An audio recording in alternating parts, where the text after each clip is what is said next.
이 ICT라는 게 무엇이냐라고 한다면 외환이나 미국의 종합주가지수 차트에서 쓰는 기술적 분석 이론이라고 말할 수 있어요. 그러면 코인이나 원자재 같은 다른 종목에서는 사용이 불가능합니까? 그건 아니에요. 이 ICT라는 이론은요, 물론 훌륭한 이론이지만 과대 포장되어 있는 면도 없지 않아 있어요. 뒤에를 보면 엄청 멋들어져 보이는 작도들이 좀 있죠. 그래서 이런 걸 보고 이론을 처음 접한 사람들 중에서 이론에 대한 엄청난 환상을 가지고 시작하는 분들도 종종 있어요. 그런데 제가 감히 부탁드리길, 이 이론은 많고 많은 기술적 분석 이론 중에 하나일 뿐이다, 이렇게 생각을 하고 시작을 해주셨으면 좋겠어요. 그러면 이 ICT라는 이론이 만들어진 배경부터 한번 알아볼게요. 그림에 두 명의 사진을 띄워놨죠. 자, 왼쪽에 이 사람은 마이클 제이 허들스턴이고요. 우리가 공부할 ICT 이론을 만든 사람이에요. 우측에 이분은 우리 영상을 처음 본 분들도 많이 익숙한 얼굴일 거예요. 레리 윌리엄스죠. 그런데 왜 이렇게 두 명을 같이 띄워놨느냐? 이게 좀 재밌는데 ICT라는 이론의 탄생 비화가 레리 윌리엄스한테 있어요. 어떻게 된 거냐? 허들스턴이 어느 날 레리 윌리엄스의 차트 강의를 보고 있었어요. 근데 강의를 보다가 1998년도에 워크숍을 열었던 걸 알게 됩니다. 자, 근데 그 워크숍의 이름이 뭐냐? 이너서클 워크숍이었던 거죠. 자, 이걸 보고 허들스턴이 이 이너서클이라는 이름에 확 꽂힙니다.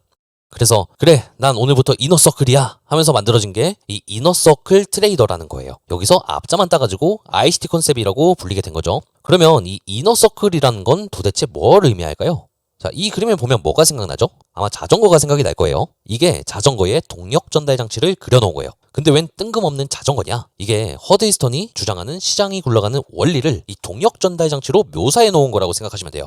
보면 우측에 큰 원이 하나 있고요, 왼쪽에 작은 원이 하나 있죠. 자, 이 원의 크기는 뭘 의미하냐? 자금의 정도를 의미합니다.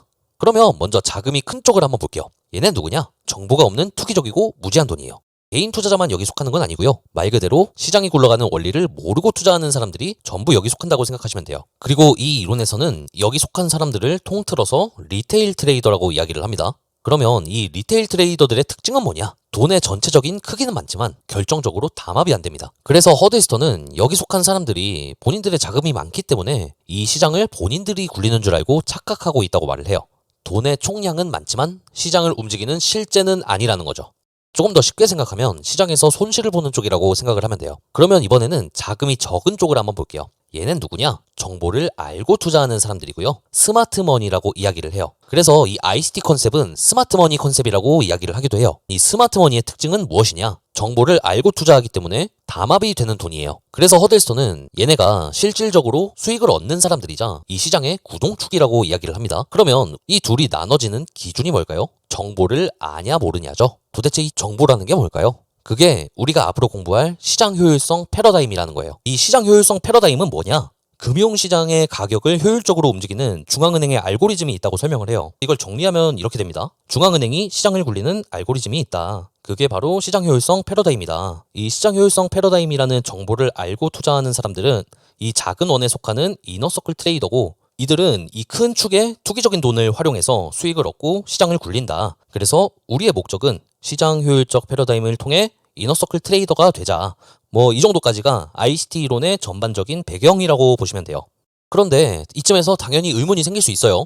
중앙은행의 알고리즘이라는 게 우리가 정확하게 알 수 있는 것도 아니고 좀 허무맹랑한 소설 같기도 하고 그렇잖아요. 그래서 이게 만약 거짓말이면 첫 단추부터 잘못 깨고 들어가는 거 아니냐, 이런 의문이 들 수도 있다고 생각은 합니다. 그래서 이게 어떤 논란이 있냐, 이 이론이 사기 아니냐, 이런 의견도 있어요. 그런데 사실 이 이론의 내막을 자세히 알면 이게 거짓말이라도 문제될 게 하나도 없어요. 왜 문제될 게 없냐? 이 허드스턴이라는 사람은요, 기본적으로 선대 기술적 분석가들의 이론을 다 공부한 사람이고요. 선배들이 가르쳐줬던 아이디어를 발전시켜서 본인만의 이론을 만든 사람이에요. 그래서 이론을 자세히 들여다보면요, 선배들의 아이디어가 본인의 이론에 상당히 많은 부분 녹아있는 걸 알 수 있어요. 보면 존 머피의 COT 데이터를 그대로 가르치고요, 크리스 로리의 유동성 갭, 이런 거 조금 영향을 받은 것 같으면서 약간의 차이가 있고요. 와이코프 이론에서 조금 가져온 것 같은데 약간의 차이가 있고요. 레리 윌리엄스의 시장 구조 같은 것도 그대로 가져왔지만 약간의 변형을 줬어요. 시야를 ICT라는 이론에만 두면 이런 게 잘 안 보이는데, 여러 이론들을 조금 다방면으로 공부를 해보신 분들은 공부를 좀 하다 보면 이런 게 좀 느껴질 수 있을 거예요. 그렇기 때문에 이 이론이 사기다라고 말을 한다면 세력이 시장을 주도해서 가격을 움직인다라는 가정을 바탕으로 하는 모든 기술적 분석 이론들이 부정이 돼야겠죠. 아무튼 그래서 이런 표현이 알맞을지는 모르겠는데, 이 ICT라는 이론은 호텔 뷔페 같은 느낌이 좀 있어요. 맛있어 보이는 건 다 때려 넣었다 이거예요. 그런데 동시에 또 따라붙는 논란이 뭐냐? 카피 논란입니다. 이 이론 카피 아니냐 이거예요. 그래서 마이클 허드스톤의 유튜브 영상을 보면요. 와이코프시어리 대 IPDA 이런 식으로 카피가 아니라고 해명하는 영상도 있어요. 근데 이건 좀 애매할 수 있다고 생각은 합니다. 제가 ICT를 알려주는 입장이지만 받아들이는 사람에 따라서는 이게 카피라고 느껴지는 분들도 분명 있을 거예요. 자, 오마주냐 표절이냐 이런 건 어느 분야나 논란이 항상 있잖아요. 하지만 결정적으로 ICT 이론은 여러 가지 이론들이 배합이 정말 잘 돼 있습니다. 그래서 또 마냥 카피라고 이야기를 하기에도 애매한 부분이 있는 것 같아요. 다만 이제 허드스턴이라는 사람은 본인의 이론 말고 다른 이론들을 심하게 좀 까내리는 경향이 있어서 유독 이런 부분에 있어서 더 지탄을 받는 게 아닐까라고 조심스럽게 생각은 하고 있어요. 이 ICT라는 이론은 결국에는 단순히 가정을 바탕으로 한 기술적 분석에 불과할 뿐인데 우리는 다른 좋은 이론들을 냅두고 왜 ICT를 사용할까요? 이 이론만이 가지고 있는 여러 가지 특색과 장점이 있으니까 활용을 하겠죠. 이 ICT라는 이론은 과연 어떤 특징을 가지고 있냐라고 하면 언어적인 성격을 가지고 있습니다. 좀 참신하죠? 여러분들이 공부를 좀 하시다 보면 느끼실 건데 이 ICT라는 이론은요. 기본적으로 차트의 해석론에 좀 가깝습니다. 왜 해석론에 가깝냐? 우리가 기본적으로 알고 있는 캔들 패턴들이 있죠. 그 패턴들에다가 의미를 다 부여를 해놨어요. 영어 단어처럼. 그래서 그 단어들을 조합을 해서요. 가격이 움직인 과정을 육하 원칙으로 읽을 수 있게 만들어놨어요. 누가 언제 어디서 무엇을 어떻게 왜가 된다는 소리예요. 그래서 이론이 조금 익숙해지면요. 가격이 진행되는 과정에서 내가 포지션을 홀딩할 수 있는 근거는 무엇인가? 기존의 매매 근거가 무효화된 이유는 무엇인가? 이런 것들이 언어적으로 접목이 될 거예요. 허드스턴이라는 사람은 차트의 프랙탈을 구체화시켜놨어요. 벌써 어려운 게 나왔죠. 쉽게 생각하면 같은 그림 찾기라고 생각을 하면 돼요. 여기 눈 결정이 하나 있죠. 이게 겉으로 갈수록 같은 모양이 계속 반복하면서 더 작은 형태로 뻗어져 나가잖아요. 이런 성질을 프랙탈이라고 생각하시면 돼요. 제가 차트 유튜버 분들을 좀 보면서 약간 아쉬웠던 부분이 있는데 이 프랙탈이라는 성질을 패턴 매매에만 활용을 하고 있다는 거예요. 어떤 식이냐? 지금의 차트 모양이 과거의 차트 모양에도 똑같은 게 있다. 그때도 올랐으니까 이번에도 오를 겁니다. 물론 이것도 프랙탈의 성질 중 하나지만 우리가 지향하는 프랙탈의 구체화라는 건 이런 게 아니에요. 기본적으로 프랙탈은 차트의 상태를 디테일하게 정의하라고 있는 거예요. 차트를 하나 볼게요.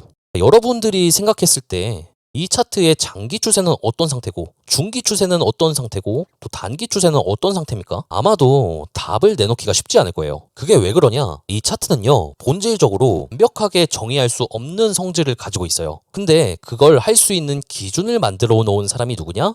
바로 레리 윌리엄스예요. 그러면 이 사람은 이걸 어떻게 정의를 내렸을까? 프랙탈의 성질 중 하나가 그걸 정의할 수 있도록 해줘요.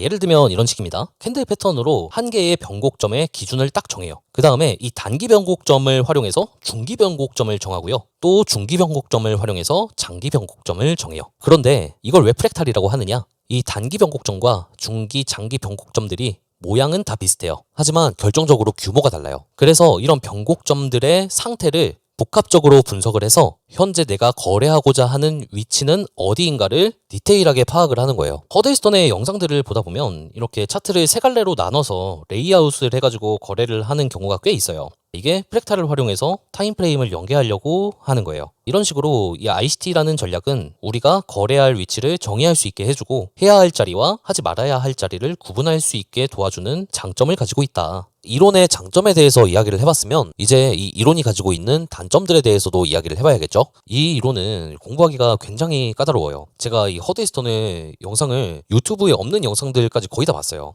영상이 1000개가 넘습니다. 보통 한 개 주제를 가지고 강의를 하면 그 강의에서 주제에 관한 걸 모두 이야기를 해주면 좋은데 그 주제에 대한 이야기를 한 반 정도만 하고 나머지 반에 관한 이야기들은 다른 영상들의 곳곳에 숨어 있어요. 그래서 저희는 ICT를 다루는 유튜브다 보니까 어느 순간 이걸 다 보고 있더라고요. 그리고 의미는 같지만 달리 표현하는 언어들이 너무 많아요. 이게 영어로 ICT에 대한 기본 개념이 없는 상태에서 이걸 영어로 공부하는 게 쉽지는 않을 거예요. 그래서 개인적으로는 ICT를 전부 다 공부해보고 그걸 바탕으로 잘 요약을 해서 알려주는 유튜버 분들이 있다면 꼭 저희 채널이 아니더라도 나한테 맞는 채널을 찾아서 공부를 하는 게 나을 것 같다라고 생각은 하고 있어요.